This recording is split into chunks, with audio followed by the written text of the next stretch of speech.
Film शुरू होती है 1993 में, जहां हम लीजा नाम की एक लड़की को बस में देखते हैं जो एक टाउन में जा रही थी क्योंकि वहां उसे किसी ने पेंटिंग को रिस्टोर करने के लिए बुलाया था, यानी कि खराब पेंटिंग को ठीक करके पहले जैसा बना देना। यही लीजा का काम था। इस बस में 3 दोस्त भी जा रहे थे। इनमें 2 लड़कियां और एक लड़का था जिनकी लीजा से काफी अच्छी दोस्ती हो जाती है। इनमें एक लड़की का नाम ट्रेसी था। ये तीनों ही साइंटिस्ट थे जो उसी टाउन के एक गांव में जानवरों पर रिसर्च करने के लिए जा रहे थे। रात को ये सब उस टाउन पर पहुंच गए। लीजा को तीनों के साथ काफी अच्छा लगा, इसीलिए वो कहती है क्यों ना काम से फ्री होने के बाद हम कहीं घूमने चले जाए। इस पर ट्रेसी कहती है कि कुछ दिन तक हमारा काम बिल्कुल खत्म हो जाएगा, फिर मिलते हैं, और हाँ, हम एक बार में मिलेंगे जो करीबी है। अब ये तीनों तो जंगल की तरफ चले गए जबकि लीजा होटल के लिए निकल जाती है। अगले दिन लीजा एक बस स्टॉप पर बैठकर बस के आने का इंतजार कर रही थी ताकि वो उस मेंशन में जा सके जहां उसे पेंटिंग को रिस्टोर करने के लिए जाना था। तभी उसके पास एक लड़का आकर कहने लगा, मैडम, आप यहाँ बेकार बैठी हैं, इधर कोई बस नहीं आ रही है, और वैसे आपको कहाँ जाना है? जब लीजा उस मेंशन के बारे में बताती है तो लड़का कहता है, मैं भी वहीं जा रहा हूँ, तो चलिए आपको भी छोड़ देता हूँ। तब लीजा उसके साथ चली जाती है। रास्ते में उस लड़के ने पूछा, आप वैसे यहाँ क्या करने आई हैं? लीजा उसे बताती है, एक पेंटिंग को रिस्टोर करने। अब मेंशन पहुंचकर लड़का उससे कहता है, मैं एक बार का मालिक हूँ, काम खत्म करने के बाद आप मेरे बार में लाजिमी आइएगा, मुझे अच्छा लगेगा। अब लीजा उसे भी गुड बाय बोलकर मेंशन में आ जाती है जहां उसकी मुलाकात वहां की मालकिन से होती है जिसका नाम एमा था। वो काफी जवान और खूबसूरत थी। लीजा को पेंटिंग दिखाती है जो काफी बड़ी थी और उस पर मोटी मटी कालिज की तह जमी हुई थी, जैसे पता न हो कितने सालों से उसे किसी ने साफ भी नहीं करवाया। इसी पेंटिंग को लीजा ने साफ करना था। पहले यह काम उसके डैड को दिया गया था, लेकिन वो मसरूफ थे तो उनकी जगह लीजा आई थी। एमा उससे कहती है, आपको ये पेंटिंग 2 हफ्तों में साफ करनी होगी और मुझे उम्मीद है कि आप भी अपने डैड की तरह ज़हीन हैं और अपना काम टाइम पर खत्म कर लेंगी। लीजा कहती है, जी हाँ मैडम, मैं आपको यूज नहीं करूंगी। अब एमा वहाँ से चले गई और लीजा अपने काम पर लग जाती है। पेंटिंग का इतना बुरा हाल था कि लीजा 4 घंटों में सिर्फ छोटा सा ही सारी स्टोर कर पाती है। काम के दौरान उसे किसी के गुनगुनाने की आवाज आती है। लीजा जब चेक करने गई तो छत पर एक लड़की खड़ी थी और गाना वही गुनगुना रही थी। लीजा जब उससे बात करने गई तो वो उसे देखकर भाग जाती है, ऐसे जैसे पता न हो उसने क्या देख लिया हो। लीजा सोचती है, यह कौन है और मुझे इस तरह देखकर क्यों भाग गई। उधर जंगल में हम ट्रेसी के दोस्त को देखते हैं जो एक पेड़ पर साउंड डिवाइस लगाता है ताकि वह जानवरों की आवाजों को सुन सके। पर अचानक उसे बड़ी ही अजीब आवाज सुनाई देती है जो किसी जानवर की तो नहीं लग रही थी। वो घबरा जाता है और जब चेक करने जाता है तो कोई उस पर हमला करके उसे पकड़ लेता है। उसकी चीख की आवाज सुनकर दोनों लड़कियां भी अपने टेंट में जाग जाती है। उन्हें लगता है कि जरूर हमारे दोस्त को कुछ हो गया है, इसीलिए ट्रेसी की फीमेल फ्रेंड उसे चेक करने जाती है। वहाँ उसे अपने दोस्त का कैप पड़ी हुई मिल जाती है जिस पर खून लगा हुआ था। घबराते हुए वो वापस आती है और ट्रेसी को बताती है कि यहाँ कोई गड़बड़ है और हमें पुलिस को कॉल करनी चाहिए। मगर कुछ और बताने से पहले कोई पीछे से आकर उसे भी पकड़ लेता है। यह देखकर ट्रेसी काफी डर जाती है, मगर अगले ही पल कोई उसे भी मारकर बेहोश कर देता है। जब ट्रेसी को होश आता है तो वो खुद को एक जेल जैसी जगह पर बंद देखती है, जहाँ वो अपने दोस्तों को भी देखती है जो भी लॉकअप में बंधे हुए हैं। यह जगह बहुत ही गंदी और काफी पुरानी थी। यहाँ चूहे रेंग रहे थे और इन लॉकअप वाली जगह के बीचों बीच एक कुआं भी था। वहाँ पर पहले से ही एक आदमी को कैद करके रखा हुआ था जिसकी हालत बहुत खराब थी। ट्रेसी की दोस्त उससे बात करने की कोशिश करती है, लेकिन वो कुछ बोल नहीं पाता और बस खांस ही रहता है, जिस वजह से ये तीनों काफी घबराने लगते हैं कि ना जाने हम कहाँ फंस गए। लीजा अपने काम पर लगी हुई थी, जहाँ तभी एमा काम देखने आती है कि कितना हो गया। उसे लीजा का काम काफी पसंद आया, वो उसकी तारीफ भी करती है। अब लीजा उससे पूछती है, वो लड़का कौन था जो गुनगुना रहा था? मैं उससे बात करने गई लेकिन मुझे देखते ही वो भाग गया। एमा कहती है, वो मेरी ही बेटी है, बस क्या करूँ, ऐसे ही है। वो नए लोगों से घुलने मिलने में उसे टाइम लगता है। फिर वो लीजा को खाने पर आने का कहकर वहां से चली जाती है। जब ये लोग खाना खा रहे थे तो लीजा एमा की बेटी से पूछती है, तुम कौन सी क्लास में पढ़ती हो? लेकिन यहाँ भी वो कोई जवाब नहीं देती, उल्टा गुस्सा होकर वहां से चली जाती है। लीजा को काफी हैरत होती है और एमा से कहती है, क्या मैंने कोई गलत सवाल पूछ लिया? एमा कहती है, नहीं नहीं, तुमने कुछ गलत नहीं पूछा। असल में मेरी बेटी को पर्सनालिटी डिसऑर्डर है। वो हालांकि 13 साल की है लेकिन खुद को बड़ा समझती है। बाकी बच्चों से उसकी नहीं बनती, इसीलिए मैंने उसे स्कूल भेजना बंद कर दिया है।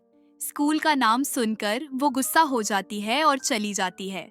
दूसरी तरफ जहां वो लोग कैद थे वहां एक काफी लंबा चौड़ा सेहतमंद आदमी आता है जो ताकतवर लगने के साथ साथ पागल भी लग रहा था, जैसे उसका दिमाग ठीक न हो। वो हालांकि बूचर था जो लोग गोश्त का काम करते हैं, लेकिन वो अजीब सी आवाजें निकाल रहा था और बिल्कुल किसी जॉम्बी की तरह चल रहा था।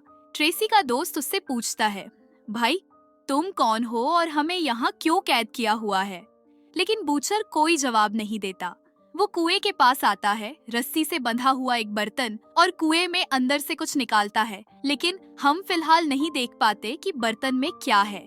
ट्रेसी के दोस्त को उस पर गुस्सा आता है। वो बूचर पर चिल्लाने लगता है, काफी बुरा भला सुनाकर उसे गालियां देने लगता है। बूचर को बहुत गुस्सा आता है और वो उसके सेल की तरफ बढ़ने लगता है। लॉकर खोलकर ट्रेसी के दोस्त को मारने के लिए अंदर जाता है। हालांकि वो भी बूचर से लड़ने की कोशिश करता है, लेकिन वो इतना ताकतवर था कि उसे खूब पीटकर अधमरा कर देता है। जब उसका दिल नहीं भरता तो बड़ा सा बूचर नाइफ उठाता है, जिससे वो ट्रेसी के दोस्त के पेट को चीर के रख देता है और उसे ऐसे उठाकर कुएं में फेंक देता है जहां कुएं में किसी चीज ने उस पर हमला कर दिया। हम बस उसकी चीख की आवाज ही सुन पाते हैं, जो सुनकर ट्रेसी और उसकी दूसरी दोस्त भी कांप जाती है। मेंशन में पेंटिंग को साफ करते हुए लीजा को एक भयानक मंस्टर का चेहरा दिखाई देता है। वो जब उसे कट्टर से साफ करने लगती है तो उसके हाथ में चोट लग जाती है। पट्टी वगैरह बांधकर लीजा एक बार फिर काम पर लग जाती है। अब अचानक लाइट्स ऑफ हो जाती है। लीजा को तभी अपने डैड नजर आते हैं जो उसे कहते हैं, मैंने तुम पर भरोसा करके अच्छा नहीं किया, यहाँ से काम छोड़ के फौरन भाग जाओ। इतना कहकर उन्होंने एक कट्टर से अपना गला काट लिया। यह देख लीजा काफी डर जाती है, पर अगले ही पल उसके डैड वहाँ से गायब हो चुके होते हैं, यानी कि ये बस उसका बुरा ख्याल था। लॉकअप वाली जगह पर पहला कैदी उनसे कहता है, मुझे बाहर जाने का रास्ता मालूम है, अगर मैं बाहर चला गया तो मदद ला सकता हूँ, मगर जो छोटा रास्ता है मैं उसे खोल नहीं पा रहा। तब ट्रेसी की दोस्त उसकी तरफ अपना पेपर कटर फेंक देती है, क्योंकि वो थोड़ा दूर था, लेकिन जैसे तैसे वो उसे ले लेता है। लड़कियां इससे खुश हो जाती हैं, क्योंकि इस आदमी के रूप में उन्हें उम्मीद नजर आ रही थी कि हम यहाँ से बचकर निकल जाएंगे। वो आदमी फिर उस रास्ते को खोलने की कोशिश करने लगता है। उधर लीजा जब सो रही थी तो अचानक उसके पीछे से एक बिना बालों वाली औरत आ जाती है। वो लीजा का गला पकड़ लेती है। उसने कपड़े भी नहीं पहने हुए थे। लीजा खुद को छुड़वाने की कोशिश करती है, लेकिन औरत बहुत ताकतवर थी। वो लीजा पर हमला करती रहती है, पर अगले ही पल लीजा की आंख खुल जाती है। उसे पता चलता है कि यह भी मेरा बुरा सपना ही था। पर जब उसने सामने देखा तो पेंटिंग में वह उसे बिना बालों वाली औरत को देखती है। लीजा जब उसे देख रही होती है तो उसके कानों में किसी लड़की की दर्द भरी आवाजें सुनाई देने लगती है। तभी यहाँ पर एमा की बेटी आती है। वो बताती है कि बिना बालों वाली औरत एक विच है, एक चुड़ैल जो सालों से इस मेंशन में रह रही है। साथ ही ये पेंटिंग भी कर्ड है, इनके शाप भी हैं। अगर तुम इसे पूरा रिस्टोर कर दोगी तो तुम भी शापित हो जाओगी, तो अपना काम यही छोड़ के वापस चली जाओ। इतना बोलकर वो वहाँ से चली जाती है, लेकिन लीजा को कुछ समझ नहीं आता कि वो क्या कहकर चली गई है। वो फिर बार के मालिक से मिलने जाती है और उसे अपना सारा मसला बताती है कि पेंटिंग बहुत ही ड्राउन और अजीब है। जब से मैं यहाँ आई हूँ मुझे अजीब ड्राउन सपने और ख्याल आते हैं जो बिल्कुल सच लगते हैं। इस पर वो कहता है, ऐसा कुछ नहीं है जैसा तुम सोच रही हो, ये सब तुम्हारे साथ काम के टेंशन लेने से हो रहा है। तुम्हारे पास पेंटिंग रिस्टोर करने का टाइम कम है, जानता हूँ, लेकिन मुझे उम्मीद है कि तुम वो कर दोगी और तुम्हारे डैड भी तुम पर बहुत नाज करेंगे। कहते हुए वो लीजा की हौसला अफजाई करता है ताकि वो अपना काम अच्छे से कर सके और टाइम पर पूरा कर दे। उधर बुचर फिर से आता है। एक बार फिर रस्सी से बंधा बर्तन वो कुएं में उतारता है। वहाँ जो कोई भी रह रहा था वो अपना हाथ काटकर बर्तन में अपना खून डालता है। बुचर फिर बर्तन बाहर निकालकर वहीं रख देता है और अब वो उस कैदी आदमी को कुएं में फेंकने के लिए जाने लगता है। ट्रेसी की दोस्त सोचती है, अगर ये मर गया तो हम बाहर कैसे निकल पाएंगे। इसीलिए वो बूचर को गालियां निकालकर उसका ध्यान अपनी तरफ करती है। इसीलिए बूचर अब आदमी को छोड़कर ट्रेसी की दोस्त के पास आकर उसका गला पकड़ लेता है। फिर वो उसका लॉकअप खोलकर घसीटकर उसे बाहर लाता है। बूचर नाइफ से उसका एक हाथ काटकर अलग कर देता है। वो अभी भी नहीं रुकता और टॉर्चर करने के लिए उसे और तकलीफ देने लगता है। हम देखते हैं कि उसके पास अलग अलग किस्म के बहुत सारे हथियार हैं, जिनमें से वो सबसे खतरनाक नकील हथियार को चुनता है, जिसकी मदद से वो उसके पेट से मांस और खाल निकालने लगता है, जिससे वो दर्द में तड़पने लगता है। न सिर्फ यह, बल्कि वो तो उसके चेहरे की खाल भी निकालने लगता है, जिसके साथ उसकी एक आंख भी निकलकर बाहर आ जाती है। फिर वो उसे उठाकर कुएं में फेंक देता है और कुएं में जो भी चीज रहती थी या हम पहली बार उसे देख पाते हैं, ये दरअसल एक भयानक क्रिएचर था जो दिखने में भी काफी डरावना लग रहा था और इसकी शक्ल पेंटिंग वाले क्रिएचर से मिलती जुलती थी। वो दर्दनाक तरीके से ट्रेसी की दोस्त का पेट छीड़ देता है, फिर उसकी अंडियां निकालकर बुरी तरह खाने लगता है और उस बेचारी की मौत हो जाती है। उधर एमा की बेटी एक कपल को देखकर जेलस होते हुए रोने लगती है, जहाँ तभी उसके पास लीजा मिलने आती है। वो कहती है, तुम्हें आखिर क्या परेशानी है, मुझे बता सकती हो।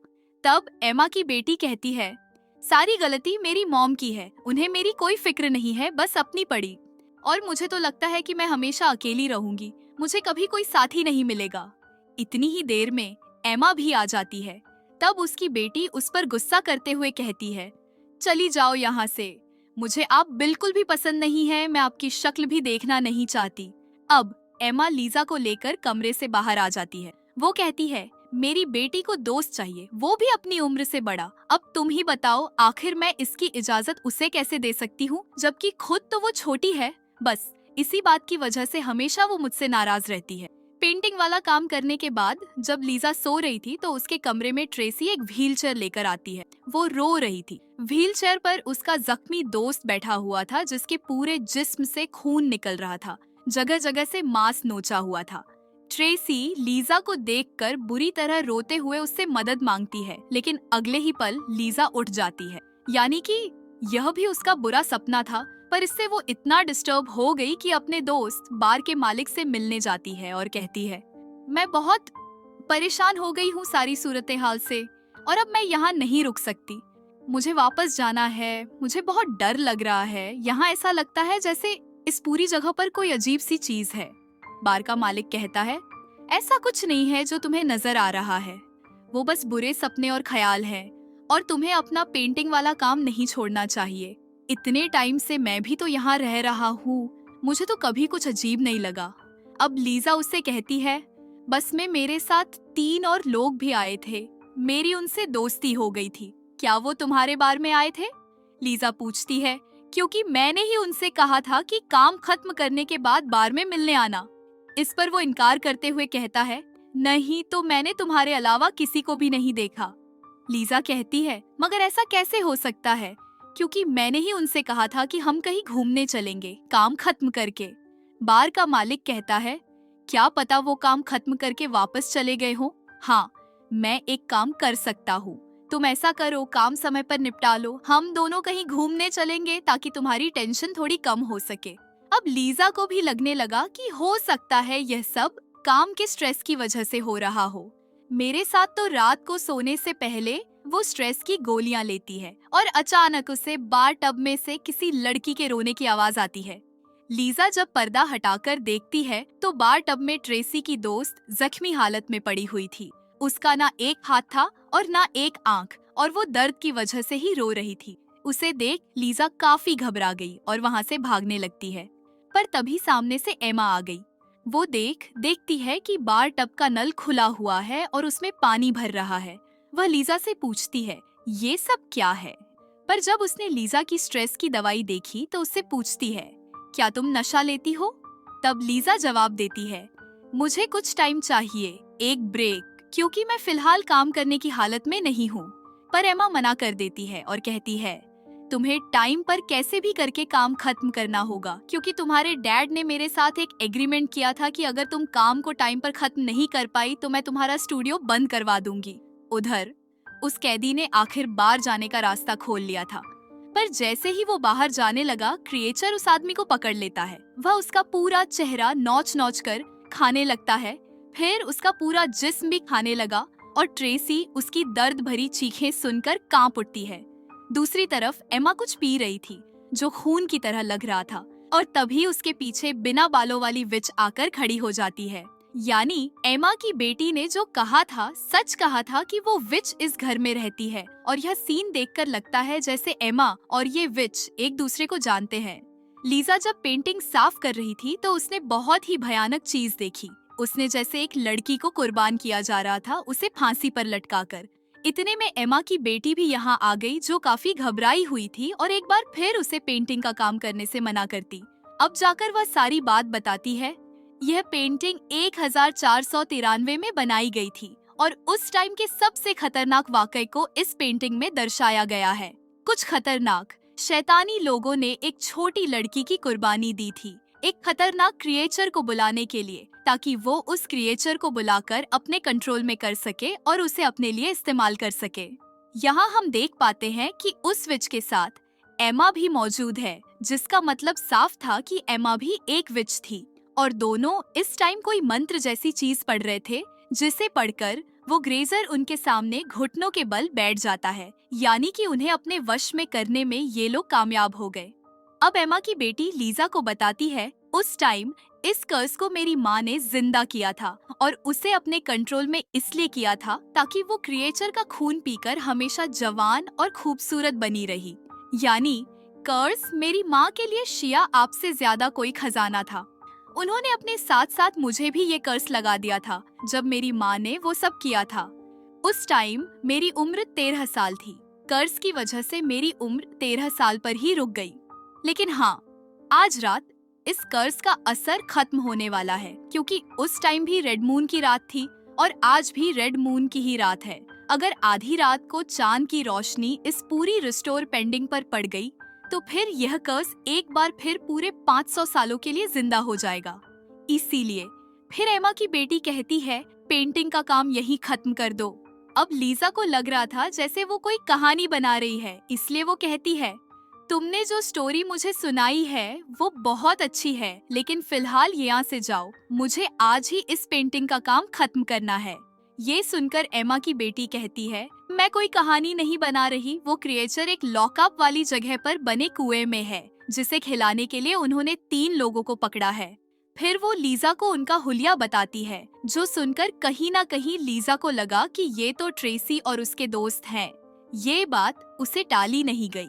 वो एमा की बेटी से पूछती है, बताओ इस टाइम वो तीनों लोग कहाँ हैं? तब एमा की बेटी उसे अपने साथ ले जाती है और उसे एक खुफिया दरवाजा दिखाती है, जहाँ से वो अंदर लीजा को उसी बुचर को दिखाते हुए कहती है, उनके लिए लोगों को पकड़ पकड़ कर लाने का काम यही करता है। ये देख, हम समझ पाते हैं कि वो लॉकअप वाली जगह मेंशन के साथ ही जुड़ी हुई है। बूचर उस क्रिएचर को खाना खिलाने जाने ही वाला था कि तभी एमा की मॉम अपनी बेटी को आवाज लगा लेती है, तो तुम्हें वहाँ से जाना पड़ेगा। तो अब लीजा अकेली अंदर जाती है। उसे वहाँ एक काफी पुराने टाइम का हथियार मिलता है, जिसे लेकर वो बूचर का पीछा करने जाती है, पर तभी उसका पैर कुछ सामान से टकरा जाता है, जिससे आवाज पैदा होने की वजह से बूचर अलर्ट हो गया। हाथ में चाकू लिए वो चेक करने जाता है। लीजा काफी डर गई थी। वो फौरन एक जगह पर छुप जाती है। बूचर जब वहाँ आया तो उसने देखा कि वहाँ चूहे थे। उसे लगा कि शोर इन्हीं से आया होगा, तो लीजा को बिना देखे ही वो यहाँ से चला जाता है। वो अब ट्रेसी के लॉकअप की तरफ बढ़ा, लेकिन उसे क्रिएचर को खिलाने से पहले वो उसके साथ गलत हरकत करने की कोशिश करता है। ट्रेसी उसके घुटने पर जोर से टांग मारती है और उठकर वहाँ से भागने लगती है, मगर उस बेचारी को ठोकर लग जाती है। वो गिर जाती है और एक बार फिर पकड़ी जाती है। अब बूचर उसे टॉर्चर करने के लिए अपना बूचर नाइफ उठाता है और उसी आग में अच्छे से गर्म करके वो ट्रेसी के चेहरे पर लगाता है। वो बेचारे दर्द में तड़पने लगते हैं, क्योंकि उसका पूरा गाल जल गया था। बूचर फिर उसे उठाकर कुएं में फेंकने लगता है, लेकिन तभी लीजा आकर उस पर हमला कर देती है। ट्रेसी उसके हाथ से छूट जाती है, मगर वो कोट के किनारों को पकड़ लेती है। अब बूचर और लीजा को मारने के लिए आगे बढ़ा, लेकिन लीजा उसे मार मार कर जख्मी कर देती है। जब वो नीचे पड़ा हुआ था तो लीजा ट्रेसी को कुएं से निकाल लेती है और दोनों भागने लगते हैं। बूचर को जब होश आया तो उसने देखा कि अब तो क्रिएचर को खिलाने के लिए कोई भी नहीं रहा। तभी क्रिएचर टाइम पर खाना ना मिलने की वजह से कुएं से बाहर आ जाता है। वो बूचर को काटने लगता है और उसे नोच नोच कर खाने लगता है। लीजा और ट्रेसी जब मेंशन से भागने लगती है तो सामने से क्रॉस बो लिए बार का मालिक आ जाता है। दोनों उसी मदद की मांग करते हैं, लेकिन वो उल्टा क्रॉसबो से उन पर ही हमला कर देता है। उसका तीर ट्रेसी के मुंह में जा लगाता है, जिससे वो ही खत्म हो जाती है। फिर वो क्रॉसबो दिखाते हुए लीजा को वापस मेंशन के अंदर ले जाता है, जहां कर से जुड़े सारे लोग लीजा का इंतजार कर रहे हैं और जबरदस्ती उसी पेंटिंग को साफ करने का कहते हैं। लीजा जब अपना काम कर रही थी तो उसे पेंटिंग में एमा के साथ साथ बार का मालिक भी दिख जाता है, जिससे वो समझ गई कि ये भी कर्ज का हिस्सा है, क्योंकि वो बार बार लीजा को पेंटिंग का काम खत्म करने के लिए उसकी हौसला अफजाई कर रहा था। अब लीजा को वो स्पेल्स, वो मंत्र भी दिखने लगे, जिन्हें पढ़कर ही इन लोगों ने क्रिएचर को अपने कंट्रोल में कर पकड़ लिया था। तभी एमा की बेटी येआ आकर लीजा को पेंटिंग से हटा देती है। उसने हाथ में मोमबत्ती पकड़ी हुई थी क्योंकि वो पेंटिंग को जड़ने वाली थी, लेकिन एमा उससे ऐसा करने से मना कर दी और कहती है, मेरी बेटी, ये सब मैं तुम्हारे लिए ही तो कर रही हूँ। इस पर वो कहती है, नहीं, मेरे लिए नहीं, बल्कि आप खुद के लिए कर रही हैं। मेरी उम्र हालांकि इतनी ज्यादा है कि मैं बूढ़ी हो गई हूँ, लेकिन कर्ज की वजह से मेरी आत्मा एक बच्चे के अंदर कैद है और आपने मुझे भी इस श्राप से भरी जिंदगी गुजारने पर मजबूर कर दिया है। इससे मैं बिल्कुल खुश नहीं, बहुत तंग हूँ। तब एमा बार के मालिक से कहती है, मेरे बेटे को भी मारो। वो जब आगे बढ़ा तो उसे मारने के लिए कहता है कि तभी बीच में लीजा आ गई। लीजा पेंटिंग वाला लोशन बार के मालिक के मुंह पर गिरा देती है। ये देख एमा उसके हाथ से क्रॉसबो लेकर लीजा पर हमला कर देती है और उसे तीर मार देती है। फिर वो अपनी बेटी को मारने के लिए भी आगे बढ़ी, लेकिन तभी ठीक आधी रात का टाइम गुजर गया और क्योंकि पेंटिंग पूरी तरह रिस्टोर नहीं हुई थी तो लाल चांद की रोशनी भी सही से उस पर नहीं पड़ पाती, जिस वजह से ये कर्ज यहीं पर खत्म हो जाता है, जिससे श्राप से जुड़े सारे लोग तड़पने लगते हैं और उनके मुंह से खून आने लगता है, क्योंकि अब वे भी अपनी असली उम्र में वापस आ रही होती हैं। एकदम से सब लोग बूढ़े हो गए और क्योंकि उनकी उम्र हजारों साल थी, इसीलिए राख बनकर वे उड़ जाते हैं। तभी एमा की बेटी को भी कुछ होने लगता है। वो लीजा से कहती है, मुझे माफ करना, मैं भी तुम्हारी मदद नहीं कर पाऊंगी, मेरा भी टाइम आ गया है, मुझे जाना होगा। वो भी फिर बूढ़ी हो जाती है, लेकिन अपनी असली उम्र में आकर काफी खुश होती है, क्योंकि आज फाइनली इस श्राप से उसे छुटकारा मिल गया है और फिर वो भी राख में बदल जाती है। अब जैसे तैसे लीजा अपना तीर निकालकर खुद को संभालते हुए येआ से जा रही है, तभी सामने से वो क्रिएचर आने लगता है। इसीलिए लीजा जल्दी से दरवाजा बंद करके उस पेंटिंग की तरफ भागती है और स्पेल्स वाले हिस्से को साफ करने लगती है। जब तक क्रिएचर दरवाजा तोड़कर अंदर आता, स्पेल्स वाला हिस्सा साफ होकर नजर आने लगा था। लीजा जैसे स्पेल्स को पढ़ती है, क्रिएचर तड़पने लगता है, यानी इस बार लीजा ने उसे कंट्रोल में कर पकड़ लिया था। इसके बाद हम कहानी में सीधा 30 साल के बाद का टाइम देखते हैं, जहां पेंटिंग पूरी तरह रिस्टोर हो चुकी थी, जिसे जाहिर है कि लीजा ने ही साफ किया था, क्योंकि अब वो इस मेंशन में रहने लगी थी। लेकिन हम देखते हैं कि हालांकि 30 साल गुजर गए हैं, लेकिन लीजा आज भी वैसी की वैसी ही है, यानी वो आज भी जवान ही दिखाई दे रही है। उसने उस जगह को एक लैब में बदल दिया था और यह उसने क्रिएचर को खुला नहीं छोड़ा था, बल्कि पकड़ के रखा था। वो क्रिएचर के खून को अमीर अमीर लोगों को बेचकर बिजनेस चला रही थी और उसने ऐसा तरीका भी ढूंढ लिया था जिसमें वो क्रिएचर को बिना इंसान खिलाए भी जिंदा रख सकती थी। अब लीजा इतना इसलिए बदल गई थी क्योंकि जी हाँ, वो भी श्रापित हो गई थी, क्योंकि जैसा कि एमा की बेटी ने कहा था, अगर तुम पेंटिंग को रिस्टोर करोगी तो तुम भी श्रापित हो जाओगी। तो लीजा के साथ वो ही हुआ था और उस पर ये श्राप का ही असर था। श्राप लीजा की अच्छाई को खा गया और वो भी उन लोगों की ही तरह एक बुरे इंसान बन गई। और क्योंकि रिस्टोर का काम तो वो खुद ही जानती थी, इसीलिए हर बार इस कर्ज को जिंदा करती रही और क्रिएचर से अपना बिजनेस चलाती रही। इसी भयानक एंडिंग के साथ इस फिल्म की कहानी यहीं पर खत्म हो जाती है।